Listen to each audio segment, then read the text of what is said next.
We are having our plenary talk by Professor Rene Carmona. He is formerly the chair of the Department of ORFE and associate member of the Department of Mathematics, member of program in Applied and Computational Mathematics, director of graduate studies of the Brandheim Center for Finance, where he oversees the Master in Finance program. It's all in the Princeton University. He obtained his PhD from Marseille University, where he held his first academic job. After he has spent some time at Cornell and Princeton, and then he moved to California, Irvine, and then now back to Princeton. So he's a fellow of Institute of Mathematical Statistics of the Society of Industrial and Applied Mathematics, American Math Society. He's the founding chair of SIAM Activity Group on Financial Mathematics and Engineering, founding editor of the Electronic Journal of Probability, Electronic Communications and Probability, and the SIAM Journal on Financial Mathematics. He's on the editorial board of several peer-reviewed journals and book series. Has published extensively, has worked on the commodity and energy markets as well as the credit markets, and he's recognized as a leading researcher and consultant in these areas. Over the last decade, research focused on the development of a probabilistic approach to mean field games and mean field control. His two-volume book on the subject, co-authored by Francois Delarue, was a recipient of a J.L. Dube Prize awarded every 3 years by the American Math Society. So, Professor Carmona, it's over to you. You have 1 hour time. Thank you so much. Can you hear me? Yeah, we can hear you. Okay, perfect. So, well, sorry for the delay, but I prepare myself because I'm extremely happy and delighted to participate in this workshop, especially because I was told at some point that it was in honor of Professor Ghosh, whose book I recommend to all my students. So what I'm gonna, I want to make a little correction to what was told about my bio. I think it is very flattering, but I stepped down as chair of the Department of Operation Research. And so it's my colleague and friend, Ronnie Surkar, who is currently the chair. So what I will try to do is to talk not about a financial application, even though there are plenty already existing application of reinforcement learning in finance, but I'm going to talk about a mixture of topics which are currently relatively active at the level of research. First, the mean field theory, and you heard a talk by Erin Baraktar on one aspect of mean field theory when it is extended to something which is not so much mean field. But the second active area of research is reinforcement learning, both based on the optimization of large stochastic system. So I am going to talk about mean field reinforcement learning, and I will justify the introduction of a common noise. The results I'm going to present are from joint work with Mathieu Laurière and Zongjin Tan, currently both of them at Princeton, and we will present a paper where the state space and the action space are continuous, in the sense that the difficulty we're going to face are usually avoided in practical papers on reinforcement learning, for which both the state space and the action spaces are finite. I'll come back to that in a little bit. Okay, so this didn't work.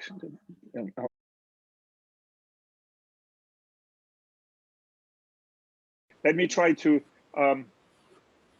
slowly move to the definition of the final setup in which I want to work. So first, I'm going to go over what do I mean and what people mean when they talk about reinforcement learning.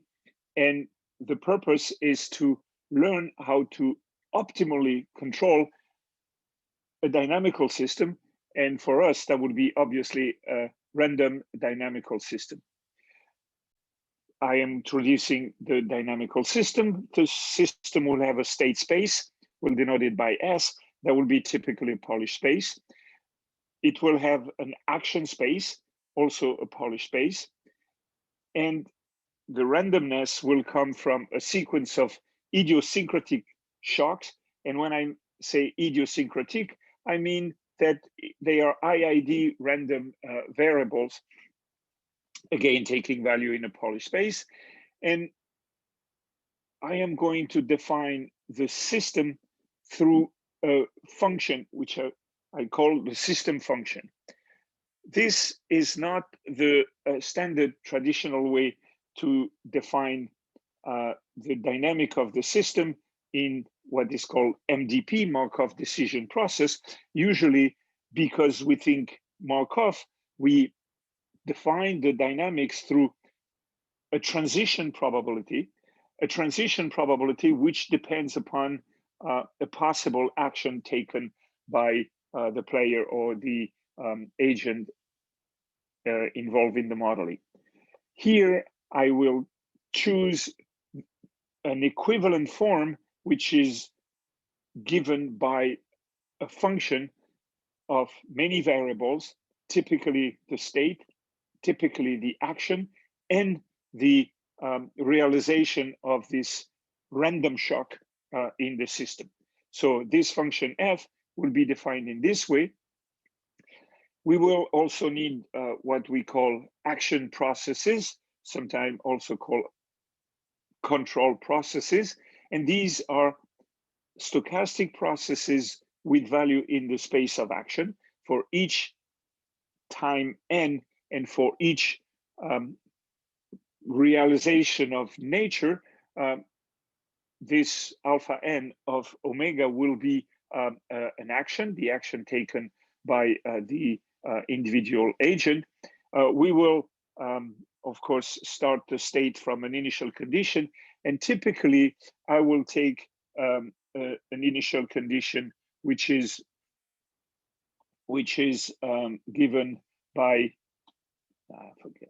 which is given by a probability measure on the space, on the state space.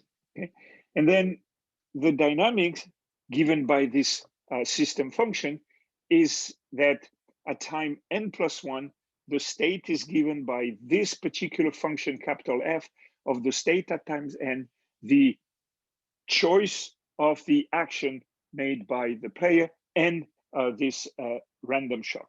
Okay, so that defines the dynamic of a state xn, and this typically when alpha n is in feedback form, namely when alpha n is a deterministic function of the state xn, this will be a Markov process. So this is the standard setup for MDP, Markov decision processes. Okay? But I want to set up with this function f rather than with the transition kernel depending upon the action. The reason being, if and when I want to analyze open loop control processes, then this formulation with the system function capital F will be more convenient than the transition kernel usual formulation. Then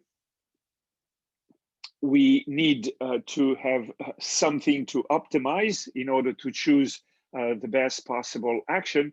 And so we will have a cost function, which is a function of the state and the action, and which gives at time n the cost incurred by the individual agent. And the goal of the problem is to minimize the expected discounted cost, which is obtained by measuring at each time n the cost as given by the function f of the state xn and the action alpha n. We sum all these costs over time with a discount. We'll take gamma to be we'll take gamma to be a number between 0 and 1, strictly smaller than 1, this giving this making this summation, this infinite summation, finite when the function f, little f, is bounded. Okay, so that's the setup, but this is the setup of an optimal control problem in discrete time. What reinforcement learning is about is trying to learn the value function of the problem, namely the minimum value minimum over the possible action processes. You notice that I am talking about minimization instead of maximization. Of course, you inject a minus sign in front of the cost and you maximize, and you have the same problem maximizing reward. But bottom line, we're trying to learn both the value function J star mu in my notation, or the optimal control alpha hat in this particular case, namely the action process which attain, if at all possible, this infimum of the expected cost. And we're trying to learn it because in the setup of reinforcement learning, we do not have full knowledge of the data that I presented in the previous slide. Namely, for example, there is no knowledge of the reward function, little f, or there is partial knowledge of the system function, capital F, sorry. And so this lack of knowledge prevents us from implementing directly the mathematical formula, the mathematical algorithm developed to compute this value function or to compute this optimal control. The learning is done from data, and this data is either obtained online or it is obtained in batches offline. But in most cases, the learning algorithm will be a combination of exploration of the state space to find out what are the region of the space where. So the cost is minimal, and the exploitation, namely when we are in this region, we will take action there to minimize the cost incurred by the individual agent. The most famous method, which I will talk toward the end of this presentation, is Q-learning, and it is very intuitive, very simple when the state space A and the action space, no, the state space S and the action space A are finite. Why mean field? I am monitoring the chat in case, no, I cannot even monitor the chat. In case people ask a question, and I would invite you to interrupt me to ask question. Why mean field? Mean field is because we may want to control and minimize the cost or maximize the reward of a fleet of agents. Typically think of robots. We want to have the robots clean a certain region. You know, the military will be delighted if we could send robots to detect mines and pick up these mines in a certain battlefield. So we want to have this optimization made not only for one individual agent, one robot, but for a fleet of robots. And the idea is that we're going to have a central unit which is going to collect the information transmitted by the robots. So each individual robot will check his position with this little GPS, count how much reward the robots has accumulated, or how much cost the robot has already incurred, for example, of consumption of electricity or whatever. And so each robot will transmit this information to a central unit. So each robot will transmit the knowledge of its state, its own state, to the central unit. And the central units will integrate all these measures and have a big picture of the fleet, the entire fleet of robots. And on the basis of this knowledge of the fleet, we'll make a decision, we'll choose on an action policy, and then dispatch this action policy to each individual robot, which will implement it for one stage. Mr. Carmona, And then, the slide is yes? not slides are not visible now. It's Okay, so white. let me try again to stop share. This is just incredible. All right, one more time, Scott, share. And if not, I will give up. Can you see it now? Yes, we can see. Okay, I apologize. I tried to check the chat and that disrupted Zoom. All right, so we have this fleet of robots and we want the robots to evolve, accomplish a certain task, minimize a certain cost, and we want this to be, in a sense, controlled by a central unit, which is going to basically solve the problem. So what is the difference between the mean field reinforcement learning and the reinforcement learning I introduced before? Now the system function capital F will have one extra variable, and this extra variable will be a probability measure on the product space S cross A. In the argument of the function capital F, you see, and unfortunately, for whatever reason, I cannot point on my slide.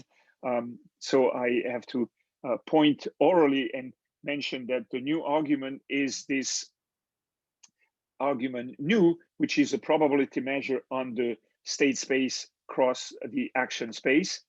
The cost function also will depend upon this measure, and that's going to be clear, hopefully, in the next bullet point, where if we denote by capital N the number of robots, and if we denote by x1n, etc., x capital N, little n, the states of the capital N robots, and if we denote by alpha 1n, alpha capital N, little n, the action taken by the capital N robots at time little n, the system will evolve in the following way. Each robot I, will have their position xi at time n plus 1, given by the same function capital F, and the function capital F will be a function of the state at time n of the robot, the action taken by the robots, and you will see that the action taken by the robots will be dictated by a policy, by an algorithm found by the central unit. And then there will be the last argument would be again this random shock, but then the argument new will be the empirical distribution of the state action couples of the capital N robots. So we have here N dynamic equations, capital N dynamic equation, I from 1 to N, and these equations are coupled. And the way they're coupled in the mean field way, hence the name mean field reinforcement learning. And this mean field way is given by the empirical distribution of the joint variable, the couples of variable state action of each individual player. All right. So that's a situation in which we can formulate this problem, but this problem is going to be very difficult to solve. The solution has to be, again, an optimization, and that's going to be the minimization by the central unit of the cost incurred by the individual robots. So we aggregate the cost by summing from J from 1 to capital N, and for each robot labeled by J in this equation, we compute the expected cost over discounted cost over time. Okay, so that's the minimization problem, but this is a minimization problem for the central unit. Okay, and this problem typically, when n is large, is too difficult to solve. So what we try to do is to take the limit n tends to infinity. And what is happening here is that there is some form of law of large number, if you can call it this way, but I'm going to be a little bit more specific in a minute, where this empirical measure converges toward the joint distribution of a typical player and a typical action. This is a little bit more than a law of large number. And the reason being that, as I pointed out, these n dynamic equations, these capital N dynamic equations are coupled. So the individual couple action, state actions are not independent. Now, there is some sort of exchangeability property here, and so the law of large numbers still apply. And indeed, we should expect that this empirical measure converges toward its expectation, namely the joint distribution of the state and the action. But to be more specific, what is happening here is what we call propagation of chaos, a famous theorem by McKean and Vlasov, a mathematician and physicist, and which was cleanly rewritten and extended by Alan Schnittman in his lecture notes. But what is happening is that these n players, when capital N goes to infinity, their states becomes decoupled. In other words, the equation for xi sub little n become independent from player to player. They become identically distributed, and the state of player I in the limit will evolve according to this equation, which is in the last row of my slides, where there is no superscript I, no label of a player. And so each player will have its states, its own state evolve according to such an equation. But this is an equation of, in a sense, the McKean-Vlasov type, because the joint distribution of the state and the action appears in the dynamic equation. So that's the mean field problem we're going to try to solve, namely minimizing over all the control processes alpha n, the expected total discounted cost when, and we will do that for a generic player whose state evolves according to this McKean-Vlasov equation. All right, so now the common noise, and then I would have explained completely the title of my talk. The common noise is going to be one extra argument we're going to add to the state function and not to the cost function. And it will be a sequence of, again, independent, identically random variable, epsilon 0 sub n. So now the 0, the superscript 0, will indicate that this is the common noise. And this is quite intuitive. The noise epsilon I n is an idiosyncratic noise, namely it is caused by the individual robot themselves, but these robots involve in a common environment, and this environment has some randomness, and so the robots are facing common random shocks, and we model this common random shock by this random variable epsilon 0 n. At time n, this is the source of noise coming from the environment, and each single robot will face this common random shock. Okay, so let's try to redo the same argument that I did to go through the limit as n tends to infinity.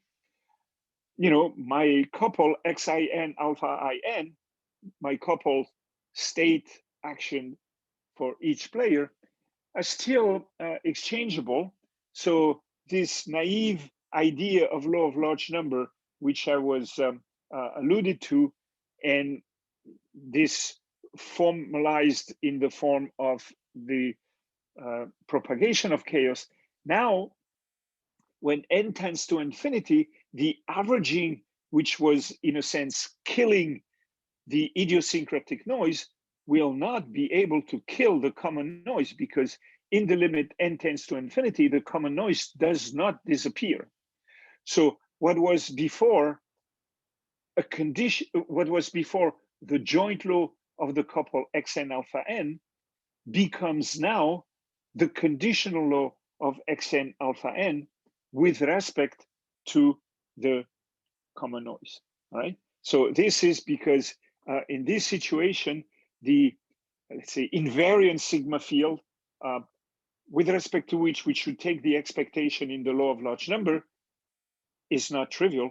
And this sigma field is basically the sigma field generated by the common noise. Right. So that's the formulation of the problem, almost. And what is different from the standard MDP problem is that we have now a limit n tends to infinity, and we have equations of the McKean-Vlasov type, sometimes called like a mean field equation. What is also added as an ingredient, because we want to model the fact that all the robots involved in a random environment, we introduce a common noise. And what is happening is that we have now this McKean-Vlasov component provided by the joint distribution of the state and the action. Well, we have to take the conditional joint distribution of the state and the action given the common noise. Before defining the last piece, the last building block of the model, I want to go over quickly definitions of policy.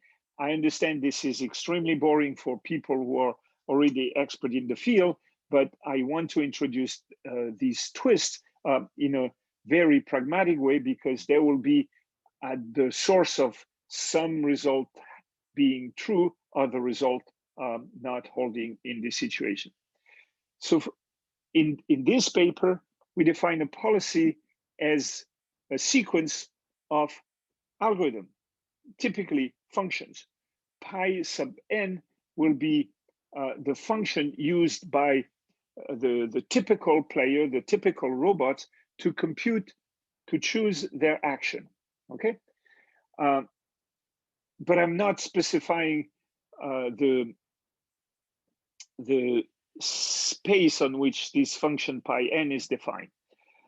I will define that in a minute. A policy is called pure if pi n takes value in A, namely the value of pi n, the value of the policy at time n, is an action, and this is the action that the robot will take.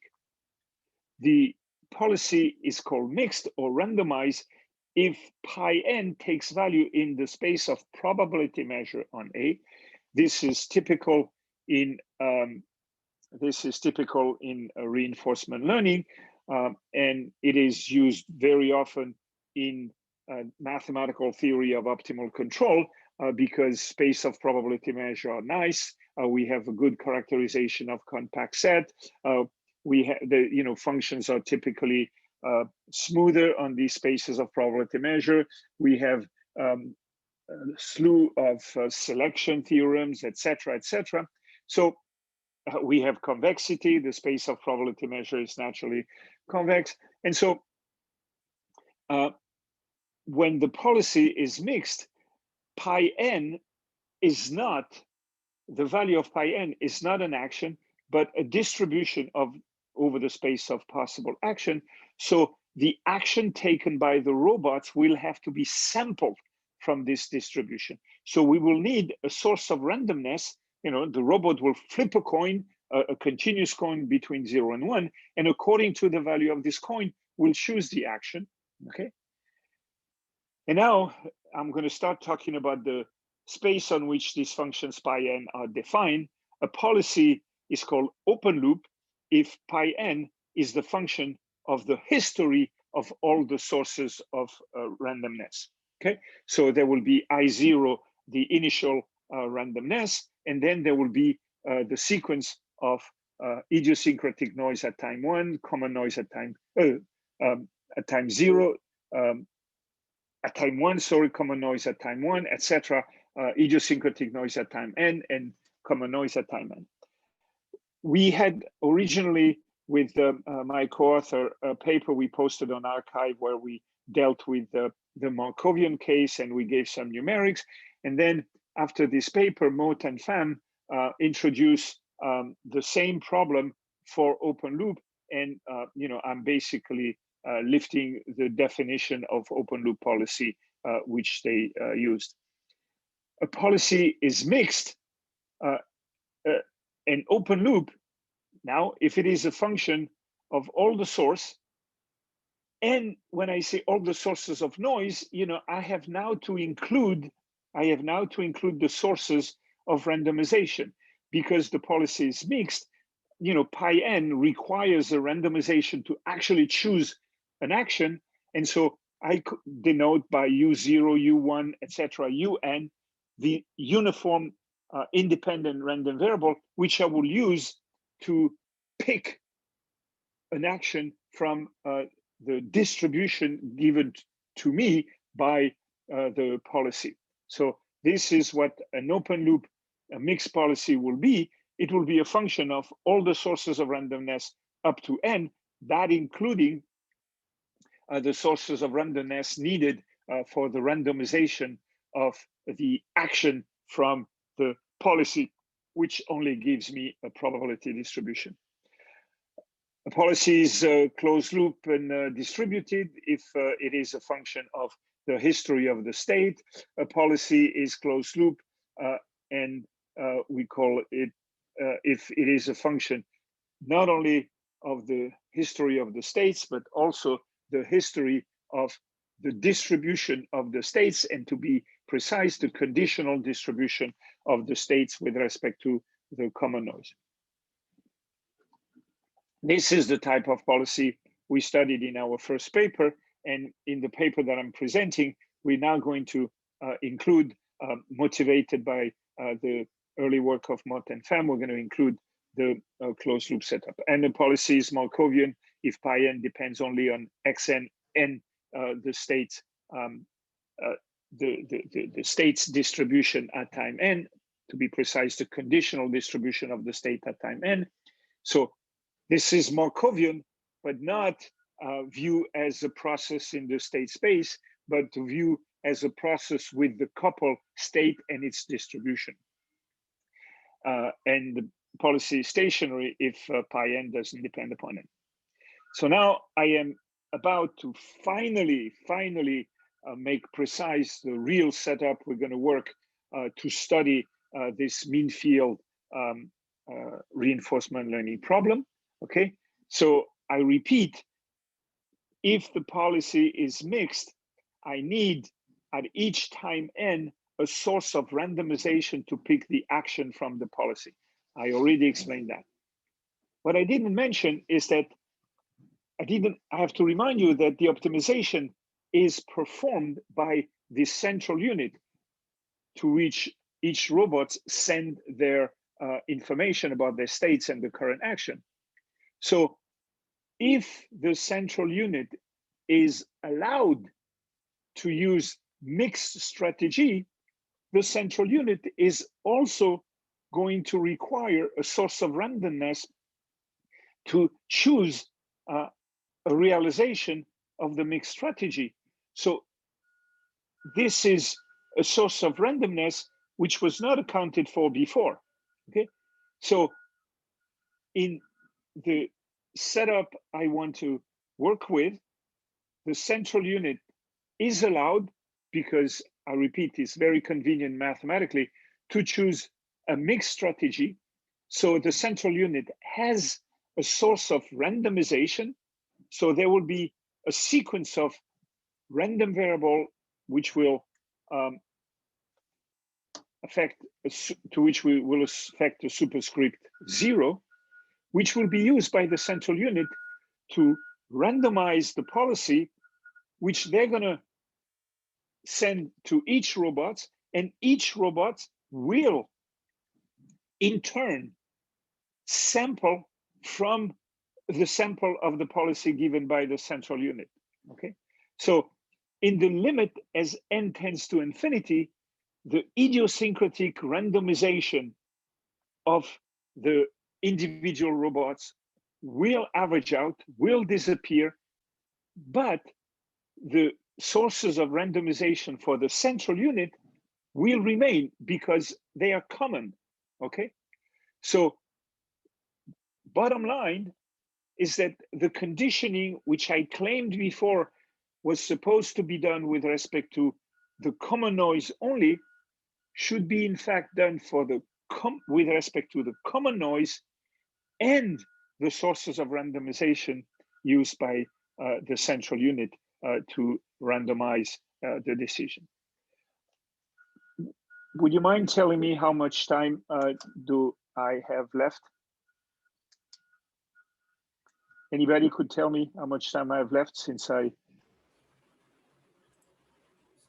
You have about 20, 25 more minutes. Okay. All right. Thank you so much. All right. So I am, I spend over half of my talk to introduce the setup. Okay. Now the problem is set up, and I'm going to start analyzing this model. A typical procedure, even in the analysis of classical MDP, and if, for example, I refer you to the book of Bertsikas and Shreve, you see, even though there was no mean field component, even though there was no common noise, one of the techniques of proof to analyze a general MDP is to lift the problem. And in the classical case, basically you lift the problem, and from a Markov decision process, you lift the problem into an ordinary differential equation control. And so you lift the MDP problem into a deterministic control problem. And so this is much easier to analyze. And if this lifting is done in a way to preserve the value function, you may conclude a lot of property of the value function of the original MDP from property of this lifted problem. In the case of mean field equation, in the case of McKean-Vlasov equation, it is even more crucial to lift the problem, because if you start with the model that I introduced, it is not Markovian for all sorts of reasons. The presence of the common noise, the interaction being given by this conditional probability, the McKean-Vlasov nature.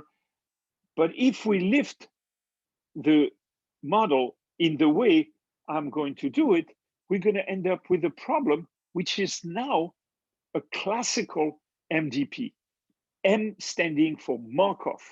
Okay, so we introduce a new state space. We're going to use exactly the same notation, but we'll put a bar on the top of the notation for the original system.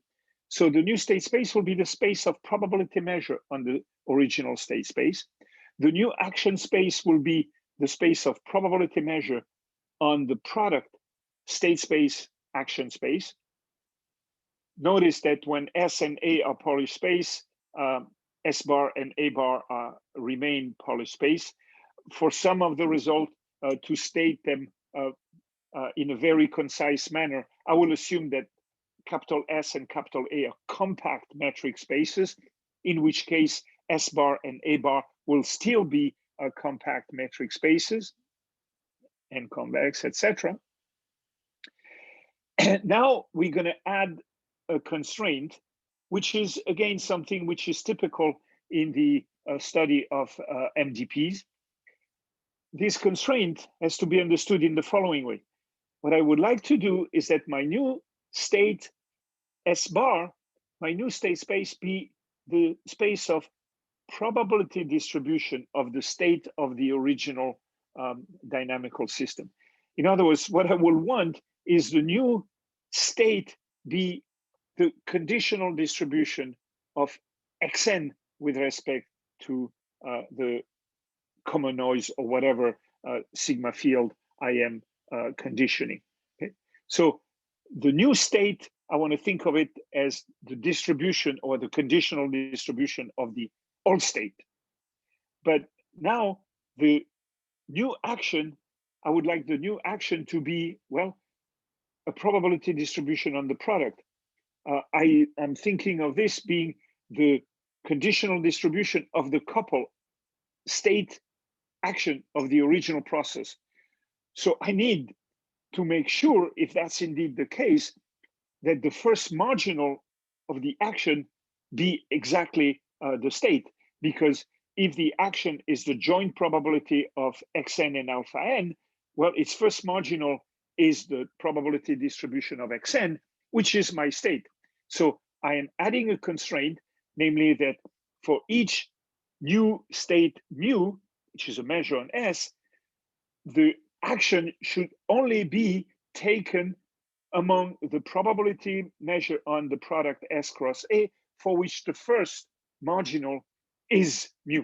Okay, so for each mu, I have a set capital U of mu, which is the set in which the action can take place. This is typical in MDP. For each state, you know, we cannot take any action we want. There is a set of admissible action if my state is given. So that's standard. Now the new system function in this setup is going to be chosen so that exactly what I said, namely I want now the dynamic defined by this new system function to be the evolution of the conditional law of the state of the original dynamical system. So I want my function f bar to take a state mu, an action a bar, and this common noise. I want to define this as a push forward of the old system function f without the bar, where I now move the state x, the control, the action alpha, and the idiosyncratic noise e. I, in a sense, integrate them out to define my new system function. And with this choice, the dynamic, the evolution of the conditional distribution of the all state at time n, if the action taken was the joint distribution, still condition, of the state and the action alpha n, and shocked by the common noise epsilon 0 n plus 1, I would get automatically the conditional law of the state at time n plus 1. So I am lifting the original complicated mean field dynamical system into this system where I basically follow now only the conditional distribution of the all state. And if I'm doing this, I'm going to, again, start from an initial condition, and I'm having dynamics which are given in this form. Now, the only source of noise is the common noise, okay? And if I choose the new cost function, again, motivated by the original cost function, I'm ending up with a classical, a standard MDP, the state space being more complicated. This is a space of probability measure on the original state space. The action space being complicated, it's the space of probability measure on the product with a constraint. But I preserved the dynamics by looking only now at the distribution instead of the individual state. And the cost is, again, basically the same cost, because if I go back to the formulation of the cost of the original mean field dynamical system, the cost was depending only upon conditional distribution of the joint state action. Okay, so the goal now is to study this standard MDP. Okay, but the reason is that the value functions are going to be the same. In a sense, the value function of the original problem is naturally embedded in this in the value function of this new MDP by, as I said, taking for new control the process, the joint distribution of the original xn alpha n. The only mathematical problem will be to show that if I compute the value function for this new MDP by restricting the policy to be of a certain type for this lifted MDP, will I recover, will that be given by a policy from the original mean field dynamical system? So I am now in a position to state a certain number of, I would say, simple result for this lifted MDP.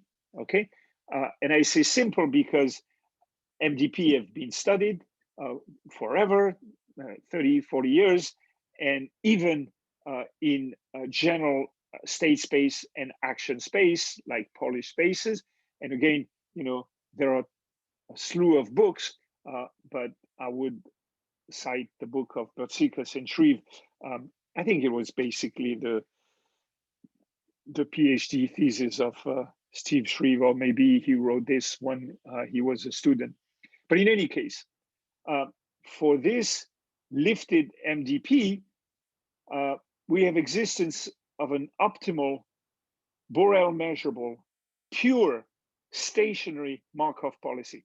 To be specific, if we assume that S and A are compact metric spaces, if we assume that the cost function little f is continuous and bounded, if we assume that the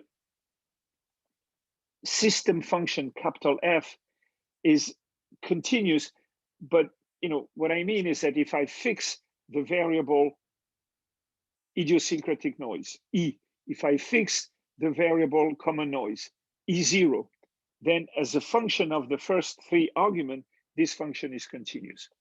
Then in this case, the value function of this new lifted MDP is lower semi-continuous, and one can find an optimal Borel measurable stationary pure strategy. Under weaker assumption on S and A, we can find universally measurable optimal. We can find all sorts of results, but I cite the simplest possible result to state. Again, you're going to the literature and you pick off the shelves existing result and you apply them to this system here. And this system is basically giving me the evolution of the conditional distribution of the original stochastic system, mean field stochastic system I'm studying. Okay, and all the quantity which can be expressed in terms of this conditional distribution, both the conditional distribution of the state xn and the conditional distribution of the joint state xn control alpha n, any quantity which can express in terms of this distribution will lift up to this MDP, and so I can study it in this MDP. However, what I want to emphasize is that when I have a pure strategy for this lifted MDP, if I look at it and if I can construct a policy for the original dynamical system, this policy will still be mixed. Indeed, if I come back here, an action is a probability measure on the product S cross A. But I have its first marginal fixed mu. So I could disintegrate this measure on the product S cross A with respect to its first component. So mu, the first projection, is fixed. So my joint probability, my action, can be viewed as a kernel, a function from S to the probability measure on A. So an action at this lifted level is typically a kernel, a function, a measurable function from the original state space S into the space of probability measure on A. And that's exactly a mixed strategy. Namely, you have a feedback which for each original state in S gives you a probability measure on the state of action A.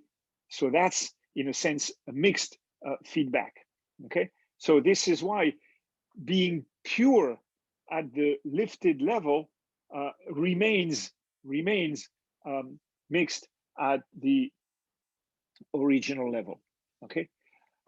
What we can also show by playing with this lifting is that whether we work with open loop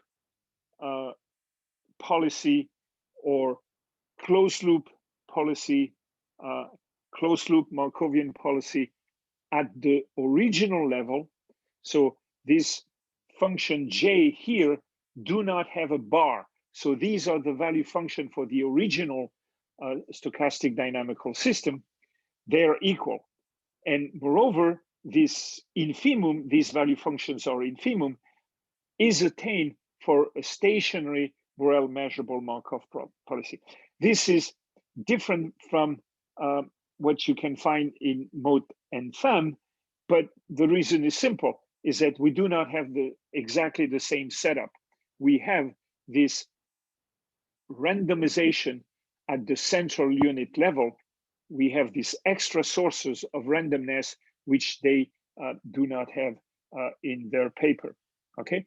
So it is classical in control problem using open loop or closed loop, you get the same value function. It is not always the case for games. It is certainly not always the case for mean field, but in this particular case, it is the same because we allow for this randomization at the central unit level. Continuing, for this MDP, we can define the Bellman operator, and we can show that the value function, and value function I put Borel as an exponent, namely computed over as an infimum over all the Borel measurable policy, is this value function is the unique fixed point of this Bellman operator, which is defined in a standard way, okay? So I repeat, these are basically simple results which you take off the shelf and you apply it to this particular setup. But we needed to do that to have a dynamic programming principle so that we could introduce the state action value function, the famous Q function used in reinforcement learning.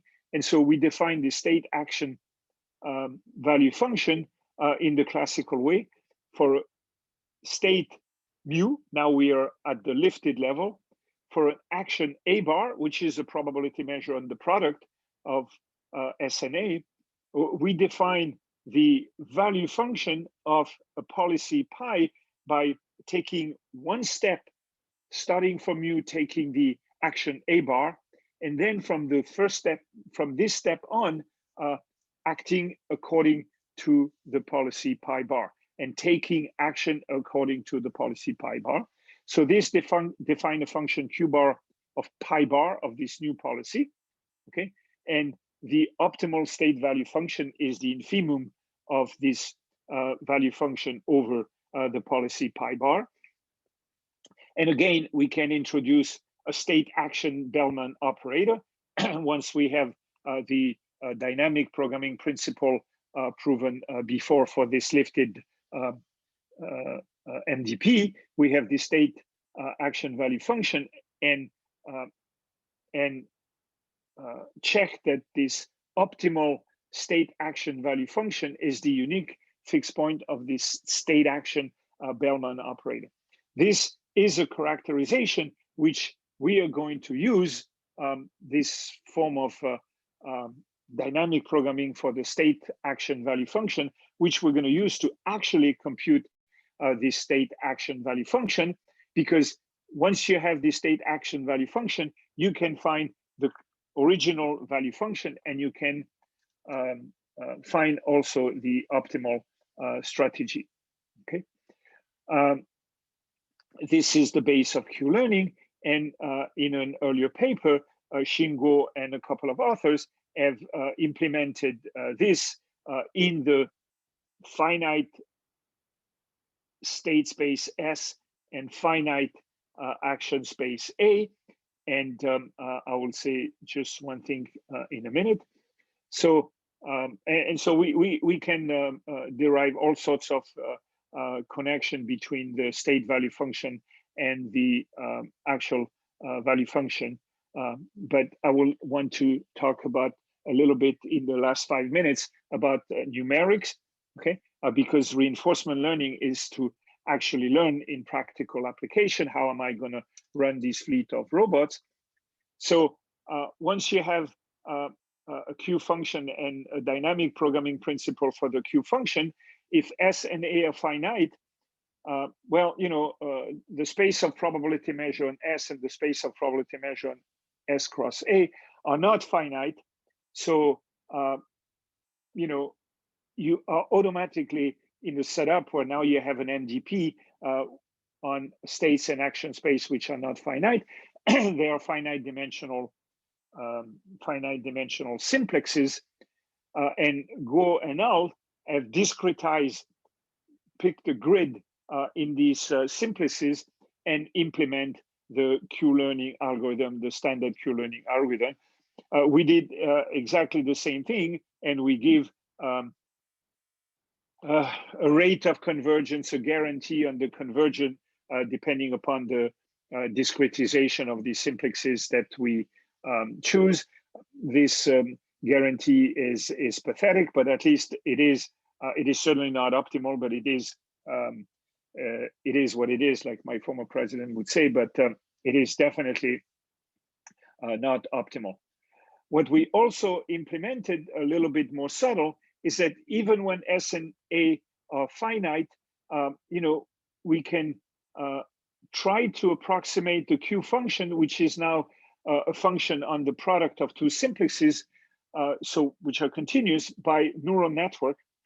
And we can also approximate the policy by another neural network, which is a very nice way to do some form of non-parametric regression on function of continuous variables. So we do not have to discretize the simplex by picking point and putting delta measure at these points. And we can learn the Q function by alternating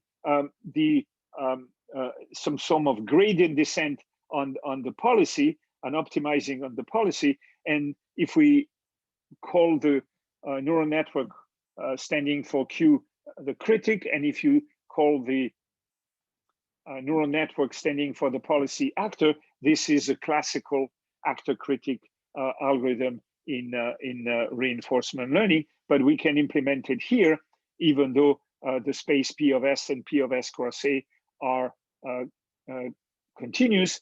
And I think we didn't introduce that. This was done, I forgot the name, but the reference in the paper, which is called Deep Deterministic Policy Gradient, DDPG. Okay, and now, you know, if the space S and A are not even finite, so what we can do is we can track the distribution, which is the state of the lifted MDP. We can replace this distribution by a histogram, or, you know, the density of this distribution we can approximate, and we can code it by a finite dimensional representation like we do very often, and in finance, for example, you do that in non-parametric regression, for example, when you want to price an American option with the Longstaff-Schwartz algorithm. So we can find, again, a finite dimensional representation of the distribution mu t. We find the corresponding finite dimensional representation of the control, and then we implement this actor critic algorithm through this finite representation. Namely, we go back to the DDPG algorithm. So I'm going to give you 2 examples, but I'm going to spend only 1 minute on one example.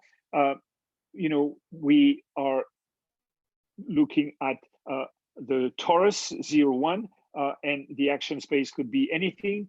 We take the standard dynamics dxt equal alpha t dt plus sigma dwt, and we discretize this. So we get a discrete time evolution. We take a cost function which depends upon the distribution mu through the logarithm of its density. It is quadratic. I think this is a maximization problem. I apologize. I should have switched the sign. And then we take a cost involving a periodic function of the state x, the number x. So we are really defining a dynamical system on the torus. We do not take any common noise. So this is pathetic when I spend an hour bothering you with the role of a common noise, but it is very difficult to plot a result with a common noise because everything is conditioned by the common noise. So for each trajectory of the common noise, we have a result or another. So it's difficult to see what is going on. But the reason also why we do not take common noise is that because in this case, we have an explicit solution of the optimal control problem, even though it is mean field. So we have the formula in red giving the optimal ergodic control. So if we look at the ergodic problem on this torus, we have an explicit solution for the optimal control. It doesn't depend upon time because we are in the ergodic case. And that's, you can refer to the book of Ghosh. And we have an optimal state density because after all, even if there is no common noise, this is a mean field problem. And so numerically, we can implement this DDPG algorithm involving this 2 neural network learning concurrently. And what you see here is that in red, so you have 2 columns. The left column is for a certain initial distribution, and the second column is for a different initial distribution. My pointer doesn't work, but the initial distribution is the continuous smooth curve that you see. And if you look at the second plot, where you have this surface plot, you have the time direction and the space direction, the interval 0, 1. And you see over time, the distribution mu t converging toward the density of the ergodic optimal density, which is given in red. And at the bottom, you have the optimal control, which is not as pretty, which is not as smooth in blue. And the red curve is the optimal theoretical control. And what you have on the right column is that you have a completely different initial distribution.